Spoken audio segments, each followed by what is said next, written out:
मरकजी मुमलिकती वज़ीर दाखिला जी किशन रेड्डी ने हैदराबाद के काचीगुड़ा के सरकारी जूनियर कॉलेज में टीका अंदाजी के मरकज का माना किया और टीका अंदाजी के अमल का तफसीली जायजा लिया। इस मौके पर मरकजी वज़ीर ने मीडिया से बात करते हुए कहा कि टीका अंदाजी में हैदराबाद मरकज बन गया है।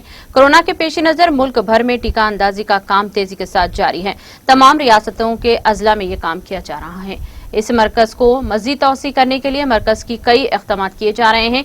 टीकों की पैदावार में इजाफे के साथ साथ नए वैक्सीन को लाने के प्रोग्राम के लिए हिकमत अमली तैयार की जा रही है। आबादी के लिहाज से टीकों की पैदावार में इजाफा किया जा रहा है। साथ ही दीगर मुल्कों से टीकों को दरामद करने के इक़दाम भी किए जा रहे हैं।